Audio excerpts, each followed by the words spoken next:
तर तो जो विषय आहे, तो जो शब्द आहे मासिक पाळी, हा फक्त स्त्रियांना धरून आहे. तर मासिक पाळीनंतर पटकन काही मुलींची ग्रामीण भागात लग्न होतात.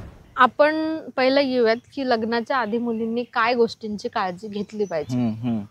तर सर्वसाधारणपणे त्या वयात मासिक पाळी ही आली पाहिजे. बरोबर. आणि जेव्हापासून मासिक पाळी यायला सुरुवात होते तेव्हापासून त्याची स्वच्छता राखण्याची सुरुवात झाली पाहिजे. किंवा जे सुती कापड मुली वापरतात ते तुम्ही कमीत कमीत फक्त 3 तास ते 4 तासच ठेवलं पाहिजे. त्याच्या भले का ते एकदम स्वच्छ व्यवस्थित असू द्या, म्हणजे एकदम उघड शब्दात सांगायचं झालं, जरी त्याच्यावर रक्ताचे डाग नसतील तरी तुम्ही ते 3 तासाच्या आतच बदलणं गरजेचं आहे. त्याचं काय कारण आहे?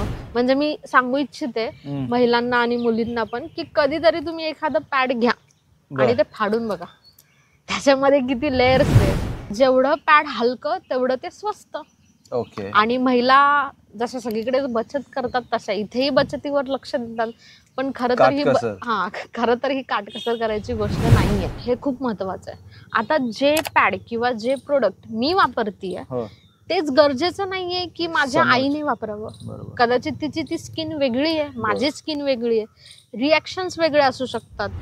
ते पॅडच्या बाबतीत झालं. मेन्स्ट्रुअल कप आजकाल खूप मोठ्या प्रमाणात आणि सतत जॉब वगैरे करणाऱ्या मुलींमध्ये त्याचं प्रमाण खूप आहे. तर त्याबद्दल एकदा सांगा.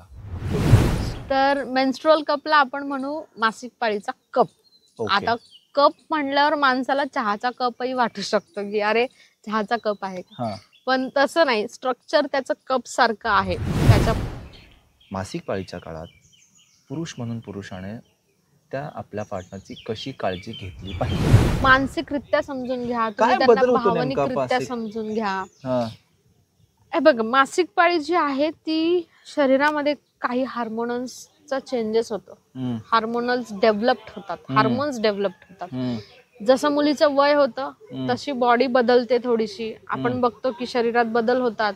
शरीराचे काही पार्ट जे आहेत त्यांची वाढ व्हायला लागते.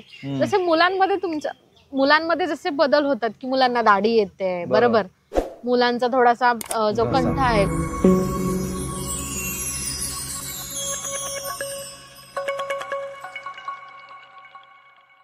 मित्र नमस्कार. एक लक्षात घ्या, आपण नेहमी वेगवेगळ्या विषयांवरती बोलत असतो, चर्चा करत असतो. ग्रामीण विकास, रुरल डेव्हलपमेंट आपला एक नेहमी मुख्य उद्देश राहिलेला आहे. ग्रामीण भागात विकास म्हणजे काय फक्त आलिशान बंगले, लाईफस्टाईल चांगली, खूप श्रीमंत होणं असं नाही, तर विचारांचाही विकास होणं खूप महत्त्वाचं असतं. विचारांच्या विकासाबरोबर माणसाचा आर्थिक विकास झाला तर माणूस वेगळ्या उंचीचं किंवा एक आयुष्य आनंदी चांगला जगू शकतो. मित्रांनो, आज मित्रांनो मेन्स्ट्रुअल इंटरनॅशनल हायजीन डे म्हणजे मासिक पाळीचं आरोग्य म्हणू शकतो आपण, किंवा मासिक पाळीची स्वच्छता दिन हा साजरा केला जातो. माझ्या माहितीनुसार 2014 पासून हा दिवस साजरा केला जातो. मित्रांनो, मासिक पाळी म्हणजे एकतर समाजात सगळ्यात पहिल्यांदा की लाज वाटते, लाजलं जातं त्याबद्दल, उघडपणे बोललं जात नाही. इव्हन स्त्रियांमध्येच त्याबद्दल उघडपणे बोलत नाही. पुरुषांमध्ये तर खूप लांबची गोष्ट आहे. बरं, त्या 4 दिवसामध्ये अशक्तपणा येतो किंवा ते सगळ्या म्हणजे विटाळ त्याला म्हटलं जातं ग्रामीण भाषेमध्ये, ते सगळं पाळलं जातं.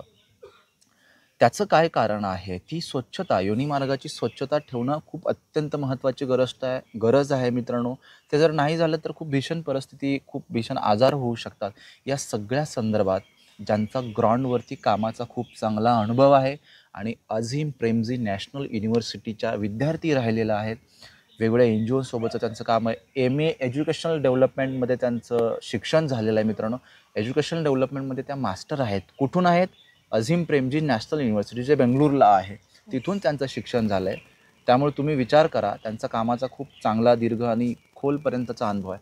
या सगळ्या संदर्भात मासिक पाळीची स्वच्छता आणि स्त्रियांचं मानसिक आरोग्य असेल, शारीरिक आरोग्य असेल, पुरुषांनाही काही प्रश्न असतात, पुरुषांनी नेमकी त्यात काळजी घेतली पाहिजे काय, या सगळ्या संदर्भात आज आपण किरण मॅमशी चर्चा करणार आहोत, सैद्धांतिक चर्चा करणार आहोत. मॅडम, तुमचं मनपूर्वक स्वागत.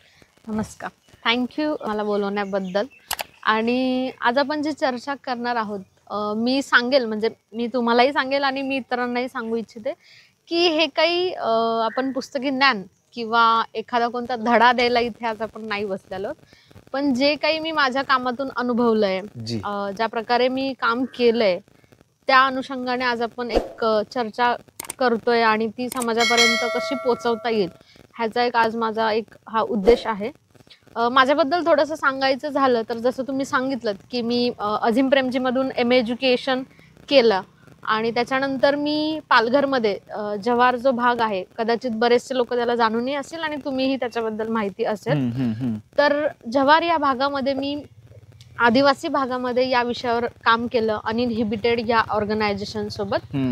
तिथे काम करत असताना मासिक पाळी आणि स्त्रीचं आरोग्य याच्याबद्दल बरेचसे ग्राउंड लेवलचे एक्सपिरियन्स, तसंच रोजच्या जीवनात ज्या प्रकारे महिलांना अडचणी येतात त्यांच्या हायजीनला घेऊन, हेल्थला घेऊन, म्हणजे स्वच्छतेला घेऊन, आरोग्य त्यांचं त्याला घेऊन जे चॅलेंजेस येतात त्याला अनुसरून आम्ही जे काम केलं त्या अनुषंगाने जर आपण एक कल्पना करायची झाली की आपण नेहमी म्हणतो की हे जे मासिक पाळीला घेऊन जे काही गैरसमज आहेत, टॅबू आहेत, हे फक्त ग्रामीण भागात आहेत किंवा एकदम आदिवासी भाग जो आहे जिथे लोक अजिबात शिकलेले नाही त्यांच्याकडं अशी परिस्थिती असू शकते असं सर्वसाधारण म्हणलं जातं. पण बहुतांश बघायचं झालं किंवा खरं सांगायचं झालं तर मी शहरात वाढलेली आहे. माझं पूर्ण बालपण शहरात गेलंय, तुमचंही शिक्षण शहरात झालेलं आहे. तर आपण आजूबाजूला बघतो की शहरात सुद्धा तीच परिस्थिती आहे, त्याच्यात काही वेगळा बदल नाहीये. बरोबर. जी परिस्थिती गावात आहे तीच शहरात आहे. का तर तो जो विषय आहे, तो जो शब्द आहे मासिक पाळी, हा फक्त स्त्रियांना धरून आहे. मग स्त्री शहरातली असू द्या किंवा ग्रामीण भागातली असू द्या, प्रत्येक स्त्रीला मासिक पाळी येते. त्याच्यामुळे परिस्थिती सगळीकडे सेम आहे. पण मला तुम्हाला एका प्रश्नावर घ्यायचा आहे की हा दिवस जागतिक मासिक पाळी स्वच्छता दिन जो पण काय साजरा केला जातो, त्याचा उद्देश कधीपासून आणि तो पहिल्यांदा कोणी साजरा केला? सांगायचं झालं तर मासिक पाळी स्वच्छता दिवस हे झालं मराठीमध्ये, पण मेन्स्ट्रुअल हायजीन डे हा 2014 पासून वेगवेगळ्या स्तरावर तो सेलिब्रेट केला जातो. काहीतरी NGOचं हा, तो सेलिब्रेट केला जातो.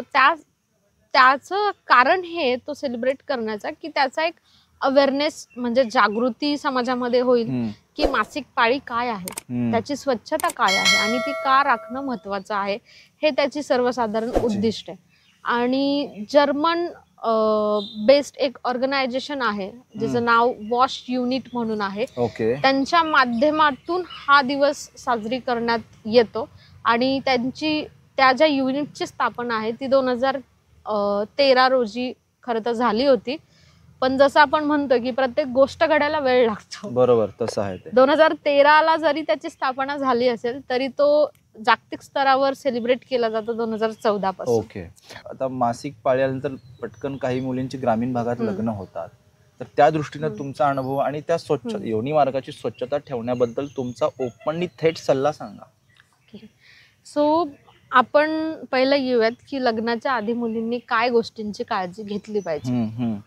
तर सर्वसाधारणपणे सांगायचं झालं तर मुलगी जेव्हा 5वीत जाते, 5वी पासून पुढे 11वी ते 12वी पर्यंत तिला मासिक पाळी येणं हे अपेक्षित असतं. बरोबर. त्याचं सर्वसाधारण वय असतं, त्या वयात मासिक पाळी ही आली पाहिजे. बरोबर. आणि जेव्हापासून मासिक पाळी यायला सुरुवात होते तेव्हापासून त्याची स्वच्छता राखण्याची सुरुवात झाली पाहिजे. तर मासिक पाळीमध्ये आपण सांगायचं झालं तर जे आपण पॅड्स वापरतो किंवा जे सुती कापड मुली वापरतात ते तुम्ही कमीत फक्त 3 तास ते 4 तासच ठेवलं पाहिजे. त्याच्या जास्त तुम्ही ते ठेवू शकत नाही. का तर त्याची कारणं आहेत. आता उदाहरणार्थ जर सांगायचं झालं तर आपण जे डोस्याचं पीठ वगैरे करतो ते आपण 1 रात्र ठेवतो, कारण त्याचा तो तेवढा टाइम पिरियड आहे की ते 1 रात्र भिजत ठेवलं तर ते छान होतं. बरोबर. किंवा त्याच्यात ज्या गोष्टी हव्यात आपल्याला अपेक्षित त्या दिसून येतात. बरोबर. तसंच अगदी जे प्रोडक्ट्स आपण वापरतो, मग ते पॅड असू द्यात किंवा सुती कापड असू द्या, टॅम्पॉन असू द्या, मेन्स्ट्रुअल कप असू द्या, त्या प्रत्येकाची एक वेगवेगळी ठराविक टायमिंगला Time घेऊन आहे. दिलेला एक स्पॅन आहे तेवढ्या ज्याच्यामध्ये वेळात तुम्ही ते तो खराब- वापरला पाहिजे. हम्म, तर आपण फक्त 2 गोष्टींवर मी सांगते इथे जे जास्त प्रमाणात वापरलं जातं. पहिलं तर सुती कापड. हम्म, सुती कापड हे तुम्ही 3 तासच वापरा. हम्म. दर 3 तासांनी ते बदलणं गरजेचं आहे. मग भले का ते एकदम स्वच्छ व्यवस्थित असू द्या, म्हणजे एकदम उघड शब्दात सांगायचं झालं, जरी त्याच्यावर रक्ताचे डाग नसतील तरी तुम्ही ते 3 तासाच्या आतच बदलणं गरजेचं आहे. त्याचं काय कारण आहे? हो, त्याची कारण हे आहे कारण कापडामध्ये आपण म्हणू की मॉइश्चरायझर म्हणजे एक ओलसरपणा ठराविक काळानंतर त्याच्यामध्ये येतो. हम्म, हम्म. आणि आपण काय म्हणू की मेन्स्ट्रुअल म्हणजे जे पॅड आहे किंवा जे कापड आहे, आपण ते ज्या जागी ठेवतो तिथे हवा जाण्यासाठी काही चान्स नसतो. नाहीये. बरोबर. आपण योनीच्या इथे पॅड लावतो, तिथेच आपण कापडही ठेवतो, तर तिथे हवा जाण्यास काही जागा नसते आणि त्याच्यामुळे ते वेळेत बदलणं गरजेचं असतं. तशाच प्रकारे जे पॅड आहे, हम्म, पॅडमध्ये वेगवेगळ्या प्रकारचे केमिकल्स असतात. हम्म, जर कधी म्हणजे मी सांगू इच्छिते हम्म. महिलांना आणि मुलींना पण की कधीतरी तुम्ही एखादं पॅड घ्या आणि ते फाडून बघा. त्याच्यामध्ये किती लेयर्स आहेत, किती गोष्टी त्या दिसतात. म्हणजे आम्ही हे एक्सपिरियन्स केलंय. हो, आणि त्यांचा आम्ही- अनुभव सांगतात त्याचा. हा. आणि आम्ही पालघरमध्ये जेव्हा मी काम करत होते तेव्हा आम्ही अक्षरशः तिथल्या बायकांना खूप वेगवेगळ्या ब्रँडचे पॅड्स आणून दिले होते. बरं. कारण आपण सध्या काय करतो, ब्रँड खूप महत्वाचा आहे लोकांना. मग तो बरोबर. कोणत्याही गोष्टीचा ब्रँड खरी असू गोष्ट दे. आहे. हा, बरोबर. सो आम्ही वेगवेगळ्या कंपनीचे पॅड्स आणले. हा. सगळे पॅड्स जवळपास एक 10 कंपनीचे पॅड्स आम्ही आणलेले. हम्म.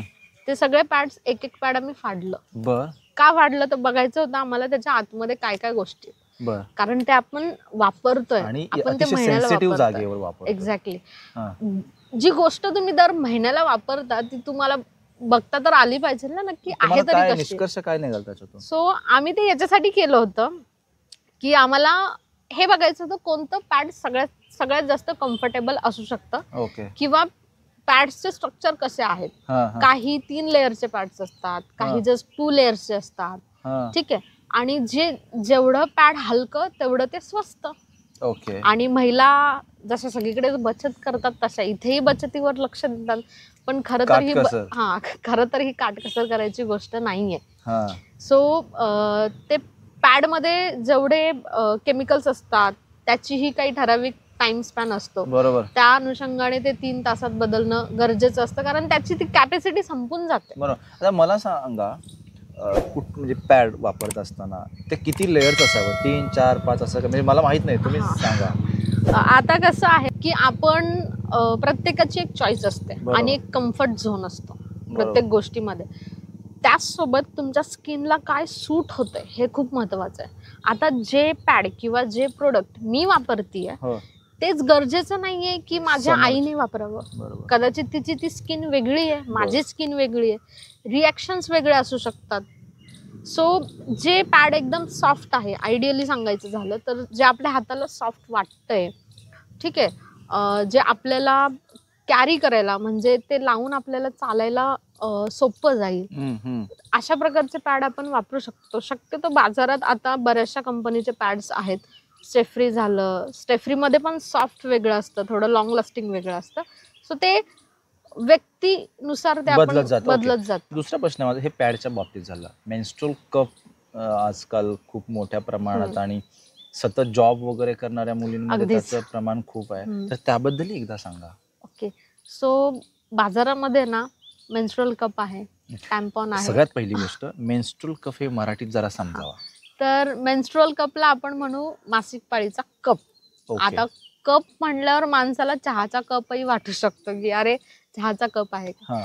पण तसं नाही. स्ट्रक्चर त्याचं कप सारखं आहे, त्याच्यामुळे त्याला कप असं आणि म्हणलं तो जातं. कसा वापरतात ते एकदा सांगा. सो मासिक पाळीचा कप हा जसं पॅडच्या वेगवेगळ्या साईज असतात तसंच कपच्याही साईज असतात वेगवेगळ्या. बरोबर. ते बरोबर. डिपेंड असतं की तुम्हाला त्यातली कोणती साईज परफेक्ट आहे. बरोबर. जसं लार्ज, मीडियम, स्मॉल अशा वेगवेगळ्या प्रकारच्या त्या साईजेस असतात. बरोबर.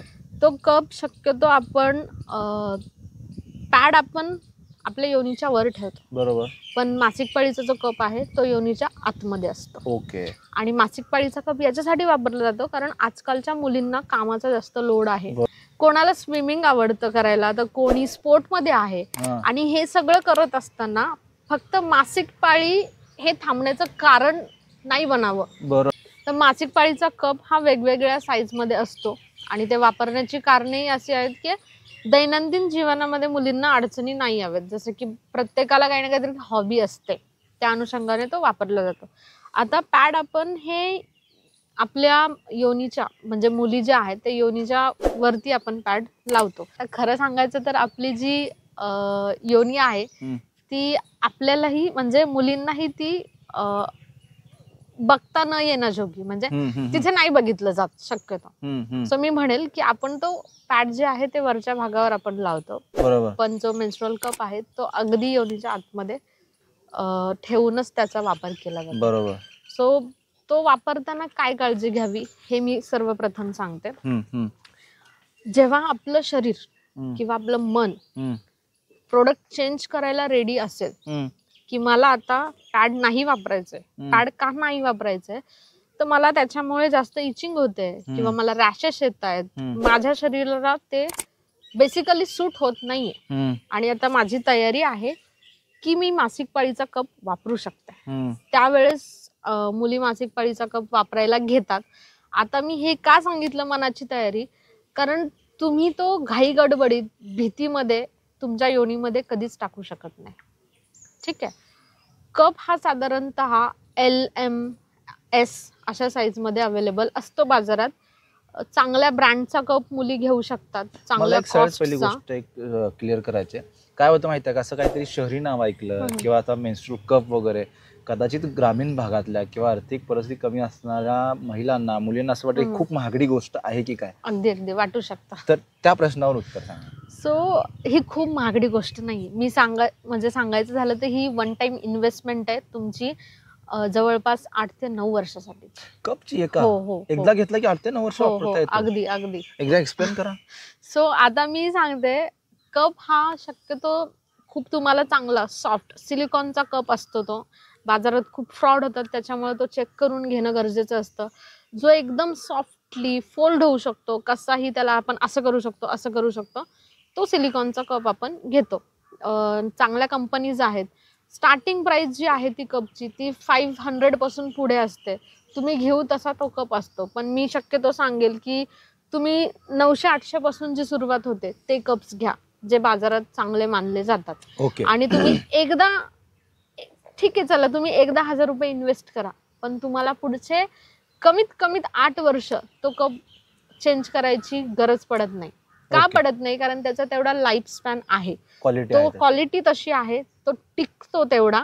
आणि त्याची जर आपण व्यवस्थित काळजी घेतली म्हणजे काय काळजी घ्यायची, मासिक हे बघा, आता जर मुली उदाहरणार्थ जर मला आज पिरियड्स आलेत, आज माझा पहिला दिवस आहे, तर मी तो कप जो काही बॉक्स असेल त्याच्यामधून तो काढणार, थोडंसं कोमट पाण्यात त्याला एक 5-10 मिनिटं मी ठेवणार.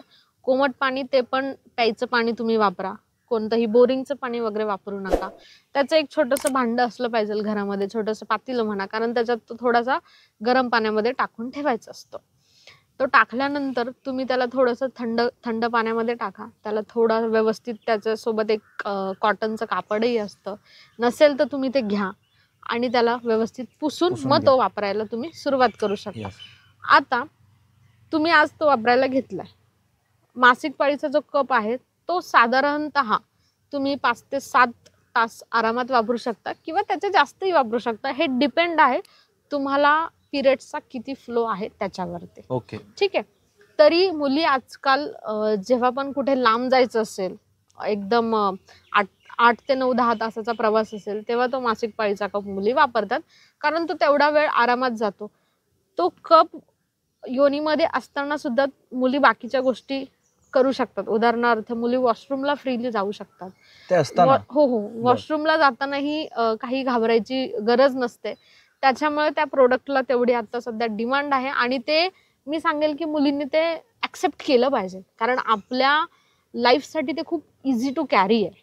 कारण पॅडमध्ये खूप कॉम्प्लिकेशन्स आहेत. आता तुम्ही बोलता बोलता एक अजून हेही म्हणलं की तो कप कसा वापरायचा हे तर झालं, आपण त्याची कशी काळजी घेते हेही झालं. आता आज माझी मासिक पाळी संपते, मला आज 5वा दिवस आहे, मासिक पाळी संपते. मी तो कप व्यवस्थित परत गरम पाण्यामध्ये ठेवणार, त्याला छान पुसणार आणि त्याचा एक डब्बा असतो, त्या डब्यामध्ये मी त्याला ठेवणार. बरोबर. तो कप कोणत्याही छोट्या मुलाच्या हातामध्ये किंवा इतर व्यक्तींच्या हातामध्ये द्यायचं नसतं. का द्यायचं नसतं? कारण बॅक्टेरियल इन्फेक्शन्स होतात त्याच्यामुळे. बरोबर. त्याच पद्धतीने मुली जेव्हा 4 दिवस तो कप वापरतात, जेव्हाही कप बदलायचा असतो, उदाहरणार्थ 8 तास झालेत, आता मला तो कप काढण्याची गरज आहे कारण त्याची कॅपॅसिटी संपली, तो भरलाय. ते रक्त त्यात साठतं. हो. ओके. जे रक्त योनी मार्गातून येतं ते त्याच्यामध्ये पूर्ण साठलं जातं. ओके. आणि जेव्हा तो काढायचा असतो कप, तेव्हा आपल्या हातांचा वापर करून 2 बोटांमध्ये त्या कपला पकडायचं असतं. आता याच्यामध्ये साहजिक आहे, थोडंसं माझं बोलणं वियर्ड वाटू शकतं लोकांना, नाही पण महत्त्वाचं आहे महिलांसाठी. की म्हणजे काय बोलतायत, पण योनीमध्ये दोन्ही बोटांचा वापर करून तुम्हाला तो कप ठेवायचाही असतो आणि तो काढायचाही असतो. आणि तो परत जे साठलेलं रक्त असतं ते टाकून द्यायचं, स्वच्छ नॉर्मल पाण्याने त्याला धुवायचं आणि परत आपण आहे तसा तो ठेवतो. आता दुसरा प्रश्न आहे माझा, एक पॅड वापरण्याबद्दल, मेन्स्ट्रुअल कप वापरण्याबद्दल दुसरा एक काहीतरी शब्द, टॅम्पॉन. टॅम्पॉन. यस. मराठी अर्थ काय होतो याचा? त्याला टॅम्पॉनच हा शब्द आहे ओके. खरं पण ते तर. काय आहे, ते कसं वापरतात, आणि ओके. त्याची काळजी कशी घ्यावी थोडक्यात? ओके. सो टॅम्पॉन हे आपला जो खडू असतो, पांढरा खडू, त्या पद्धतीत टॅम्पॉन असतो. त्याची साईज सर्वसाधारण एवढ्या जाडीची असू शकते आणि एवढाच तो असतो टॅम्पॉन. कापूस वगैरे? हा, कापूस. त्याच प्रकारे एकदम शरीराला सुटेबल अशा प्रकारचं सेन्सिटिव्ह प्लास्टिकचं आवरण पण त्याला असतं आणि खाली त्याला एक धागा लटकवलेला असतो. ओके. तो का असतो तेही मी सांगते तुम्हाला. तर टॅम्पॉन हा मेन्स्ट्रुअल कप सारखाच काम करतो. ओके. म्हणजे पॅड जर 3 तास चालतंय तर टॅम्पॉन तुम्ही धरा की 5 ते 6 तास चालू शकतं. आणि मेन्स्ट्रुअल कप म्हणजे मासिक पाळीचा कप त्याच्यापेक्षा जास्त वेळ चालतो. सो टॅम्पॉन पण सेम तेच, की आपल्याला तो योनीमध्ये ठेवायचं असतं, दोन्ही बोटांचा वापर करून त्याला योनीमध्ये टाकणं असतं.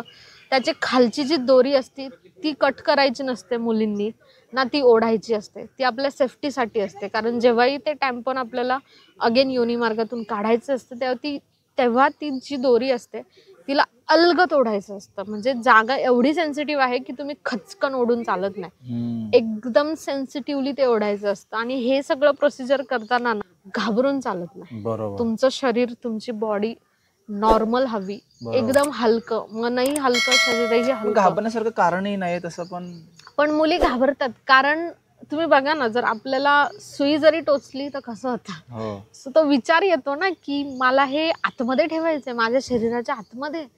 ते ठेवल्यावर मला चालता येईल का, मला पळता येईल का, मला बसता येईल का, मी जर वॉशरूमला गेले आणि ते निघालं तर मी काय करू, असे हजारो प्रश्न मुलींच्या मनात असतात.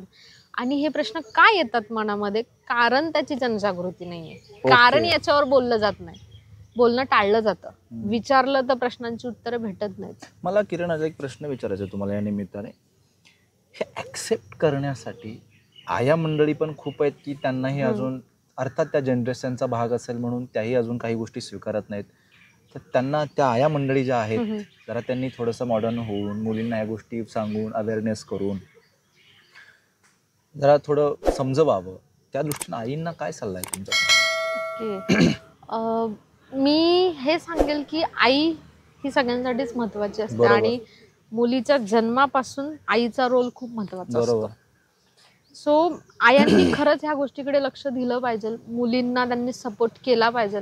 मान्य आहे की त्यांनी ह्या गोष्टीचा वापर नाही केला, बरोबर, पण आपली मुलगी जर आत्ताच्या पिढीची आहे तर तिला ह्या गोष्टी सपोर्ट करणं, ती जे विचारते त्या प्रश्नांची तेवढ्याच न घाबरता, न लाचता किंवा न रागवता उत्तर देणं.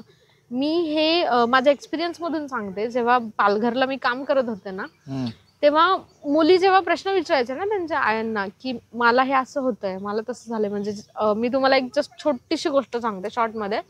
आम्ही मुलींना एक प्रश्न द्यायचो, माझा मासिक पाळीचा पहिला दिवस आणि मी, असं लिहायचं. लिहायचं किंवा सांगायचं बोलायचं. बरं. हा. हा हा आणि इंटरेस्टिंग. ते एकमेकांसोबत शेअर करायला लावायचो हा. आम्ही की मला मासिक पाळी कधी आली, हा. केव्हा आली, मी काय प्रश्न विचारले, मला काय त्रास झाला, मला त्या प्रश्नांवर काय उत्तरं भेटली. हे आता मी माझं उदाहरण देते की मला सर्वसाधारणतः मी 5वी मध्ये होते. आता 5वी म्हणजे काही गोष्टी कळत नव्हत्या. बरोबर. ठीक आहे. आणि मला 5वी मध्ये सगळ्यात पहिल्यांदा मासिक पाळी आली. बरोबर. तेव्हा माझी आई बऱ्यापैकी घाबरलेली होती. बर. कारण लहान होती, एवढ्या लवकर कशी काय आली हा तिला प्रश्न पडला. कारण तिच्या माहितीनुसार मासिक पाळी ही 8वी 9वी पासून येणं साहजिक आहे. म्हणजे ठीक आहे, चला बाबा ठीक आहे, पोरगी मोठी अलीकडे झाली. भौगोलिक परिस्थिती, खाणं पिणं. यस. पण मला आली ती 5वी. सो तिचं थोडंसं ते घाबरणं. मग आमच्या डॉक्टरांना तिने विचारलं, जे फॅमिली डॉक्टर आहेत त्यांना. त्यांनी जेव्हा मम्मीला सांगितलं की हे ठीक आहे, नॉर्मल आहे, तिच्या शरीराची वाढ योग्य पद्धतीने होतीये, त्याच्यामुळे येणं साहजिक आहे. पण तेव्हा मी मम्मीला हा प्रश्न केलेला की मम्मी आता मी काय करू, म्हणजे हे काय आहे.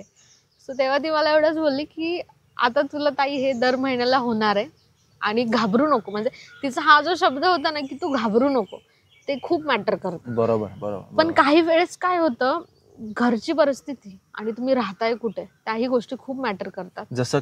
जसं की पालघरमध्ये जो आदिवासी भाग आहे त्याच्यामध्ये काही मुलींच्या स्टोरीज अशा होत्या की घरामध्ये मासिक पाळी आली हे कळलं की अरे अरे तिला साईडला बसवा, हे करा ते करा, असं नाही तसं नाही, बोलायचं नाही, कोणाकडे जायचं नाही, काय नाही, हे या सगळ्या गोष्टी सांगितल्या जात होत्या. पण काही मुलींकडे अगदी विरुद्ध होतं की तिला मोठी बहीण होती, त्याच्यामुळे तिने तिला समजून सांगणं की घाबरू नकोस, काही होत नाही वगैरे. ठीक आहे. तर त्या अनुषंगाने मी म्हणते की तुमच्या घरामध्ये कशी परिस्थिती आहे, परिस्थिती कशी म्हणजे तुमच्याकडे किती पैसा आहे हे नाही, तुमची मानसिक परिस्थिती किती स्ट्रॉंग आहे, तुम्ही तुमच्या मनाने किती काय म्हणेल मी सॉर्टेड आहात. म्हणजे तुम्ही बाबा माहिती तुम्हाला ह्या गोष्टी समज आहे, नॉर्मल आहे ही गोष्ट. म्हणजे तो नॉर्मल, ही गोष्ट नॉर्मल आहे किंवा ही गोष्ट एक नैसर्गिक आहे, त्याचा जेव्हा ऍक्सेप्टन्स होईल ना तेव्हा ह्या गोष्टी सुरळीत होऊ शकतात. आणि ह्याची सुरुवात घरातली स्त्री करू शकते असं मला तरी वाटतं. पण त्या स्त्रीला जर एखाद्या पुरुषाची साथ भेटली किंवा एखादा पाठिंबा, तर ती गोष्ट अजून चांगल्या प्रकारे मे बी घरामध्ये व्यवस्थित सुरळीत चालू शकते. बरोबर. आता माझा प्रश्न आहे, मासिक पाळी महिलांना येते बरोबर आहे, आणि स्त्री पुरुष हे एकमेकांचे साथीदार असतात, बहीण असते, आई असते, बायको असते बरोबर, मैत्रीण असते. मासिक पाळीच्या काळात पुरुष म्हणून पुरुषाने त्या आपल्या पार्टनरची कशी काळजी घेतली पाहिजे? ओके. सो फक्त पार्टनरचीच नाही तर मासिक पाळीत भावाने बहिणीची, नवऱ्याने बायकोची, आणि मी म्हणेल की जेवढे घरात तुमचे इतर पुरुष असतील त्यांनी सर्वसाधारण घरात असणाऱ्या स्त्रियांची काळजी कशी घ्यावी. तर तुम्ही त्यांना समजून घ्या, तुम्ही त्यांना मानसिकरित्या समजून घ्या, तुम्ही त्यांना भावनिकरित्या समजून घ्या. हे बघा, मासिक पाळी जी आहे ती शरीरामध्ये काही हार्मोन्सचा चेंजेस होतो, हार्मोन्स डेव्हलप्ड होतात. जसं मुलीचं वय होतं तशी बॉडी बदलते थोडीशी. आपण बघतो की शरीरात बदल होतात, शरीराचे काही पार्ट जे आहेत त्यांची वाढ व्हायला लागते. जसे मुलांमध्ये जसे बदल होतात की मुलांना दाढी येते बरोबर, मुलांचा थोडासा जो कंठ आहे, घसा आहे तो बदलतो, तशाच प्रकारे मुलींमध्ये हे सगळे बदल होत असतात शारीरिक. आता हे झाले दिसणारे बदल, जे डोळ्याने सहज दिसत आहेत. पण जे न दिसणारे बदल आहेत ते आहेत की हार्मोन्स जे आहेत त्यांची लेवल बदलते बरोबर, खालीवर. हा, त्याच्यामध्ये तुमचं ज्या भावना आहेत त्यांची लेवल बदलते. आता हे बघा, आपण बोलता बोलतो की हॅपी हार्मोन्स, म्हणजे हा शब्द खूप आता सध्या आहे की तुमचे हॅपी हार्मोन्स वाढवा सो तुम्ही हॅपी राहाल. खरंय. त्याच प्रकारे मासिक पाळीसाठी पण हार्मोन्स खूप महत्वाचा घटक आहे. आणि हार्मोन्स जो आहे तो त्या एका स्त्रीच्या किंवा एका मुलीच्या पूर्ण आयुष्यावर इम्पॅक्ट करतो किंवा पूर्ण त्या दिवसावर इम्पॅक्ट होतो. आता आपण बोलतोय की कशी काळजी घेतली पाहिजे पुरुषाने स्त्रीची, तर तुम्ही त्यांना समजून घ्या, त्या परिस्थितीत त्यांच्यावर ओरडू नका. बरोबर. त्यांना आता तुला काहीतरी वेगळं होतंय, तू साईडला बस, ही भावनाच देऊ नका ना. तिला पाणी हवंय, तिला तुम्ही पाणी द्या. तिची कंबर दुखतीये, तिला विचारा तुला काही खाऊ वाटतंय का, कारण मूड स्विंग्स खूप बरोबर होतात. बरोबर. आणि ते मूड स्विंग्स त्याच काळात का होतात, कारण शरीरात खूप मोठी प्रक्रिया होत असते, बदल होत असतात. बदल होत असते. पोटात इतकं दुखतं की ते काही मुलींना सहन करण्यापलीकडचं दुखणं असतं. बरोबर. ठीक आहे, म्हणजे आता सोशल मीडियावर बऱ्याच ठिकाणी एक छोटासा वर्कशॉप पण चालू असतं, किंवा रील्स पण बघितले असतील आय थिंक तुम्ही, की मुलांच्या ते जो पोटाचा भाग आहे त्याच्यावर करंट टाईप काहीतरी लावतायत आणि त्यांना तो फील देतायत की फील घ्या तुम्ही, काय होतं हा त्या काळात? पिरियड्स कसे असतात ह्याचा किंवा फील घ्या फुगा तुम्ही. बांधतात किंवा दगड बांधतात Right. 9-9 किलोचा आणि म्हणतात ते 9 महिने कसे कळलं असेल हा. आईने. बरोबर आहे. हा. म्हणजे ते क्रॅम्प्स जे येतात ना हा. मासिक पाळीमध्ये, जे क्रॅम्प्स येतात मुलींना, ते तुम्ही समजून घ्या की तिला तेवढं दुखतंय. ठीक आहे, तिला काय हवंय नकोय ते बघा. म्हणजे ते 4 दिवस स्त्रीसाठी असे असतात की पूर्ण महिना ती काम करत असते, 4 दिवस तिला तिच्या स्वतःच्यासाठी हवे असतात. त्याच्यामुळे तिला आराम करू द्या, तिला दुजाभाव करू नका, इकडे जाऊ नको, हे करू नको, ते करू नको, अशा गोष्टी नाही केल्या. आणि मी की जेवढं तुम्ही मानसिक गोष्टी समजून घ्याल ना, तेवढं तुम्ही तुमच्या डोक्याने म्हणजे डोक्यात गोष्टी सुरळीत चालू राहतात. बरोबर आहे. माझा एक प्रश्न आहे, आता तुम्ही सुती कापडाचा सुरुवातीला उल्लेख केला, पण ग्रामीण भागात आजही खूप साऱ्या महिला ते कापड वापरतात, तर ते ॲलर्जी वगैरे होण्यासारखं आहे. आता इतकी आपण समृद्ध चर्चा करत असलो एखाद्या विषयावर, तरी ग्रामीण भागात काही पार परिस्थिती चांगली आहे असं नाहीये मासिक पाळीबद्दल. म्हणजे ते बोलणं म्हणजे शी काय घाण बोलताय तुम्ही, कशावर चर्चा करताय, तुम्हाला लक्षात येते का? असं असताना तो एक नैसर्गिक भाग आहे, तो आपल्या शरीराचा भाग आहे, या जगाची उत्पत्ती तिथून होते, त्यामुळे होते. ही जीवन चक्र ज्याला म्हणतो, लाईफ सायकल त्याच्यामुळे चालते. हे कुठेतरी पुरुष आणि स्त्रिया नाकारत नाहीयेत, पण ते स्वीकारत का नाहीयेत मग? ह्याच्या मागे खरं सांगायचं तर खूप मोठी पार्श्वभूमी आहे. बऱ्याच महिलांनी ह्याच्यावर म्हणता येईल की आवाज उठवलाय. स्त्री पुरुष समानता आपण म्हणतो, पण जेव्हा मासिक पाळी ही गोष्ट येते तेव्हा ती स्त्री पुरुष समानता नाही जी होऊन जाते. मग तेव्हा स्त्री वेगळी होऊन जाते, पुरुष वेगळा होऊन जातं. बरोबर, हे दुर्दैव आहे. हा, हे दुर्दैवच म्हणावं लागेल आपल्याला. मी थोडस ह्याचा एक संदर्भ देते की पुरुषाने काळजी, जे आपण म्हणत होतो ना, काळजी कशी घ्यावी, तर पालघरमध्ये आम्ही अनुभवलंय स्वतः की तिकडून खूप लांबून पाणी वगैरे आणायला लागतं. सो त्या 4 दिवस तो घरातला पुरुष जाऊन पाणी भरतो. म्हणजे इथपर्यंत लोक गोष्टी बदलायला तयार आहेत. बरोबर, मग आपण परत येऊन कशावर थांबतो की हा एक टॅबू आहे. बरोबर, आता जो तुम्ही विषय काढला की हे मानसिकता कशी बदलायची किंवा काय कसं करायचं. इव्हन तुम्ही सुती कापडाचं विचारलं, तर सुती कापड हे फक्त ग्रामीण भागातच नाही वापरले जात. तुम्ही शहरी भागात पण बऱ्याचदा बघा की आजही महिला सुती कापड वापरतात, आणि ते वापरण्यात काही चुकीचं नाहीये. खरं सांगायचं तर मी जसं मागेही म्हणलं, तुमच्या शरीराला काय सूट होतं हे तुम्हाला माहित असलं पाहिजे. तुम्हाला 4 लोक येऊन सांगणार नाहीयेत. तुम्ही ते स्वतः बघा, स्वतःच्या शरीरामध्ये ते थोडंसं अनालाइज करा की मला काय आवडतंय. जसं आपण म्हणतो ना की मला खायला हे खूप आवडतं, तसं आपल्याला हे माहिती असलं पाहिजे की मला काय आवडतंय. सुती कापड वापरण्यात काहीही गैर नाहीये, घाणपणा नाहीये, किंवा तुम्ही ते वापरताय म्हणजे तुम्ही गरीब आहात असंही नाही बरं का. सुती कापड उलट काही महिलांसाठी खूप चांगलं आहे. फक्त ते वापरताना ते वेळेत बदलणं, ते व्यवस्थित धुणं, आणि धुवून ते कडक उन्हामध्ये वाळत घालणं जिथे हवा असते. बॅक्टेरिया वगैरे सगळे मरतील. यस. आजकाल काय होतं माहिती का, ग्रामीण भागातही शहरी भागातही, एखादं तुम्ही अंतर्वस्त्र काही टाकलं वाळत की त्याच्यावर टाका टॉवेल, टाका ओढणी, नाही तर काहीतरी. म्हणजे ही जी कन्सेप्ट आहे ना, ही जी मानसिकता आहे ना की ते लपवून ठेवा, ही चुकीची आहे. ती लपवण्याची गोष्ट नाहीये. पुरुषही बनेल घालतो ना, बरोबर, तसेच मुली स्लीप घालतात. बरोबर, इनरवेअर सगळ्यांना गरजेचे आहेत, बरोबर, बेसिक नीड आहे. ती लपवण्यासारखी गोष्ट कुठे आहे? आणि तेच एक्झॅक्टली आपण करतो सुती कापडाच्या ह्याच्यात ना. ते वाळत घातलं की त्याच्यावर घालणार साडी किंवा त्याच्यावर टाका परकर, नाही तर ते एखाद्या अंधाराच्या खोलीमध्ये वाळत घाला ना, तिथे हवा ना काही. मग साहजिक की तुम्हाला त्याची ॲलर्जी होणार, त्यातून इन्फेक्शन होणार, आणि कधी कधी ते इन्फेक्शन एकदम एक्स्ट्रीम लेवलला जातं. म्हणजे तुम्हाला त्यातून गुप्त रोगासारखे आजारही होऊ शकतात. योनी ही एवढी सेन्सिटिव्ह जागा आहे की तिथे जर बॅक्टेरिया गेले तर महिलांना खूप अवघड होतं. बरोबर आहे. म्हणजे काही काम करायची इच्छा होत नाही, तिथे खाज येणं, तिथे पुरळ उठणं, आलं ती जागा लाल होणं, तिथे जळजळणं, ह्या गोष्टी का होतात? कारण आपण त्याची स्वच्छता राखत नाही. कारण आपल्याला हे माहिती असून पण आपण करत नाही. आपल्याला माहिती ना कोणताही कपडा उन्हात टाकला की तो कडक स्वच्छ वाळतो. बरोबर. इव्हन सगळेच कपडे आपण तसे पद्धतीने करतो. अगदी. त्याच्यामुळे आपण शक्यतो हे ऐकतो की अरे कपडा नको वापरू, कॉटन नको वापरू कारण त्याने त्रास होतो. नाही, तुम्ही काळजी घेत नाही म्हणून त्याने त्रास होतो. म्हणजे गोष्ट फिरून एकाच जागेवर येते, तुम्ही काळजी घेत नाही. बरोबर आहे. आता हे तुम्ही बरेच तुमचा अनुभवही सांगितला, वेगवेगळे सल्ले सुद्धा दिले, पण तरी पुरुषांची मानसिकता बदलण्यासाठी मासिक पाळीबद्दल मासिक पाळीच्या दृष्टिकोनातून स्त्रीकडे बघण्याबद्दलची पुरुषाची जी मानसिकता आहे ती कशी आहे आणि ती कशी बदलावी, एकदा 2 मिनिटात सांगा. ओके.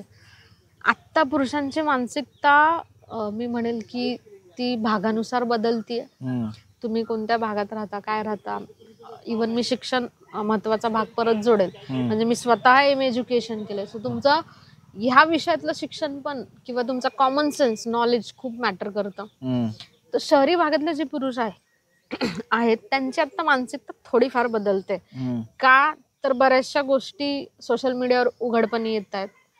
पुरुष तयार होतो बायकोसोबत गायनेकोलॉजिस्टकडे जायला, जी की चांगली गोष्ट आहे आणि गेलेही पाहिजे, जबाबदारी आहे ती 100%. पण काही भागात असं आहे जिथे पुरुष पाळी आली आहे स्त्रीला, बायकोला, म्हणून तिच्यासोबत पुढचे 4 दिवस एका खोलीमध्ये नाही झोपणार किंवा नाही राहणार.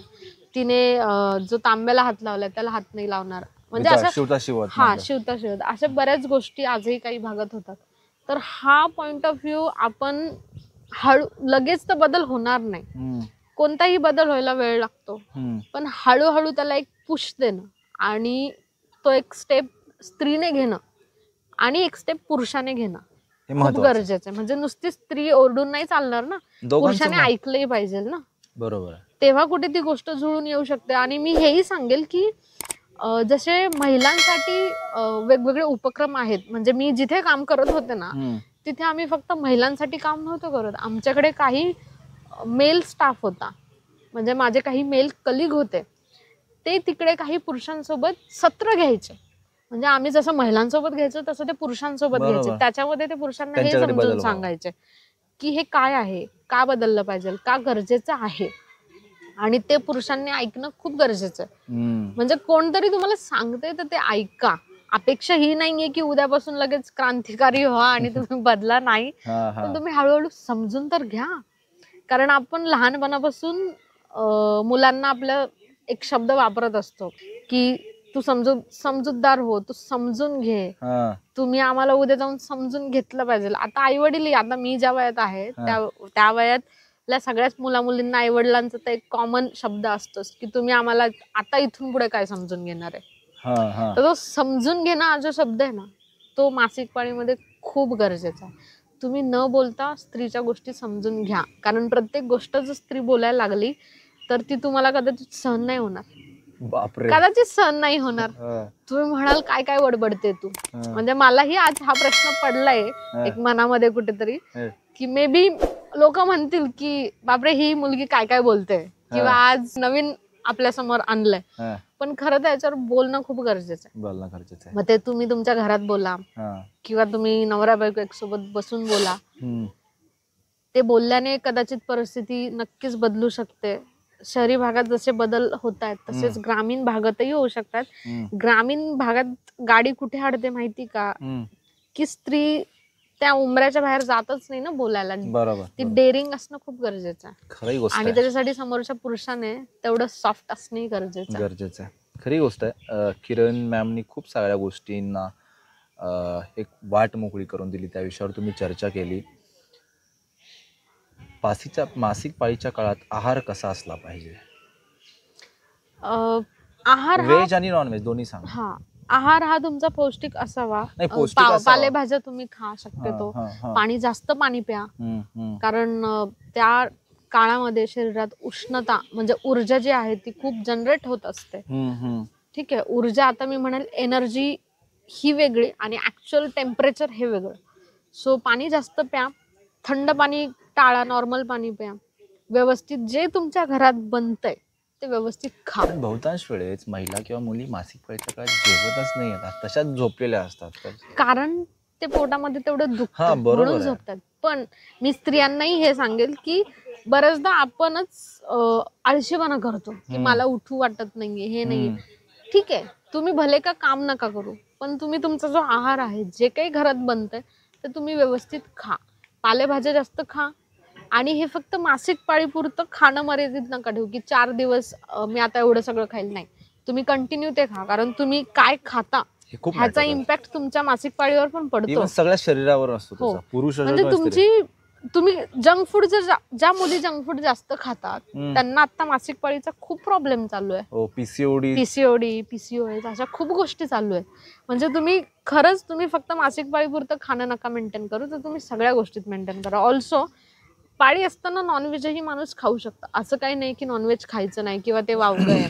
खूप मेजर इश्यू झाल्यासारखं आहे की बाबा पीसीओडी वगैरे, त्याबद्दल काय मत आहे किंवा तुमचा कामातला अनुभव कसा आहे? कामातल्या अनुभवापेक्षा मी सांगेल परत मी एकाच शब्दाकडे, तुमचं शरीर आणि तुमची लाईफस्टाईल त्याला मॅटर करते. बरोबर. सगळ्याच मुलींना पीसीओडी आहे असं नाही, पण आता पीसीओडीचं प्रमाण वाढलंय कारण कामाचा स्ट्रेस वाढला, तुमचे हार्मोन्स इनबॅलन्स, स्ट्रेस घेणं मुलींचं, अननेसेसरी टेन्शन, वेट ज्यांचं वाढलंय, वेट गेन आहे ते. पण असंच प्रत्येक मुलीची वेगवेगळी कारणं असू शकतात. कोणाला टॉन्सिस असतात त्याच्यामुळे ते होत.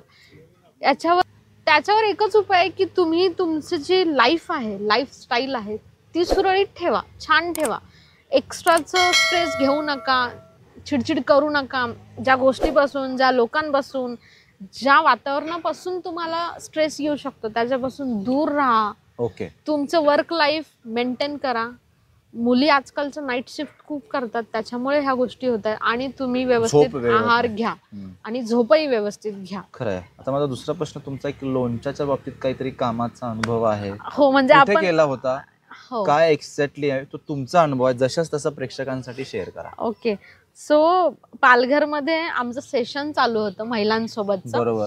आणि तेव्हा आम्ही त्यांना असेच प्रश्न करत होतो की मग तुमच्याकडे काय काय घरामध्ये हात लावू देत नाही, कोणत्या कोणत्या गोष्टींना. त्यांनी सांगितलं की स्वयंपाक घरात नाही जायचं बाबा, देवाच्या इथे नाही जायचंय, प्यायचं पाणीही नाही भरायचंय.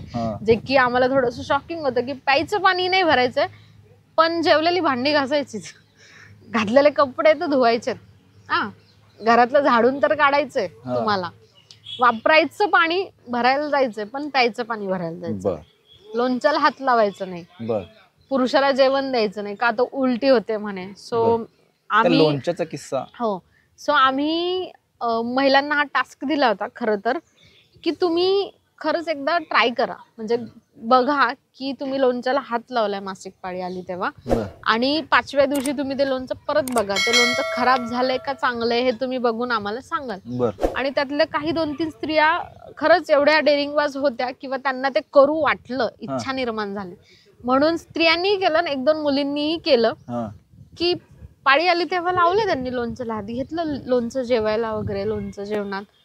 आणि जेव्हा त्यांनी परत ते लोणचं पाहिलं, ते लोणचं नव्हतं खराब झालेलं. आता त्याच्या मागची मी कारणं सांगते, म्हणजे सगळ्यांना हे सर्वसाधारण माहिती असेल लोणचं का खराब होतं. तुम्ही जर त्याच्यात ओला चमचा टाकला, चुकून थोडासा ओला चमचा लोणच्यात गेला किंवा लोणचं उघडं राहिलं किंवा त्याच्यात पाण्याचे काही थेंब पडला तर लोणचं खराब होणारच आहे. बरोबर. पण कधीतरी काय होतं माहिती का, त्या स्त्रीला आलेली असती मासिक पाळी आणि तिने नकळत त्या लोणच्याला हात लावून ऑलरेडी ते लोणचं खराबच असावं. 2 कारण एकत्र होतात ना, पहिलं तर लोणचं आपोआप पहिलं खराब झालेलं असेल आणि दुसरी गोष्ट हिने हात लावला म्हणून ते खराब झालं. आणि ते रूढी परंपरा मग तशाच चालू आल्या ना की लोणच्याला नाही हात लावायचं, स्टेबल कोणी विचारच नाही केला.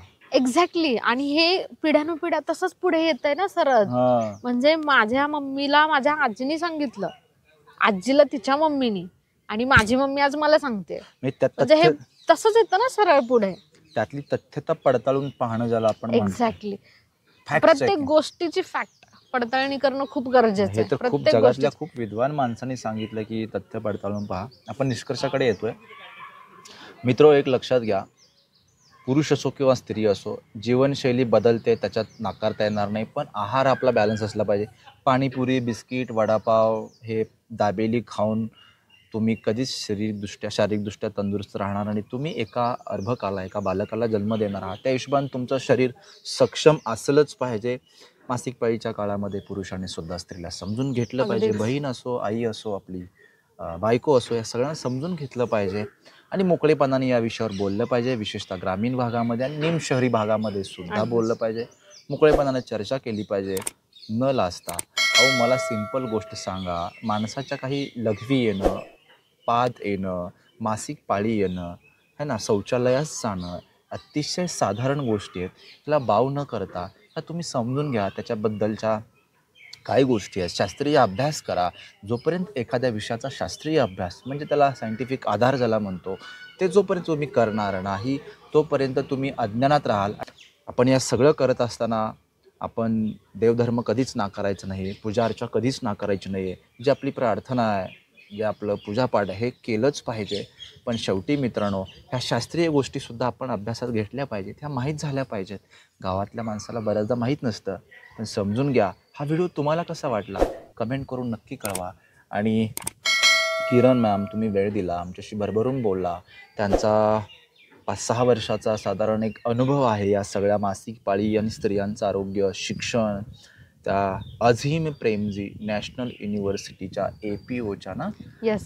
विद्यार्थी आहेत मित्रांनो. ही बाब साधारण नाही आहे. IIT, IIM, IIMC, APOमधून शिकणारे विद्यार्थी हे देशहितासाठी नेहमीच भर टाकत आलेले आहेत. ते आर्थिकदृष्ट्या असो, मानसिकदृष्ट्या असो, सामाजिकदृष्ट्या असो. त्यामुळे तुम्ही वेळ दिला त्याबद्दल तुमचंही मनःपूर्वक आभार.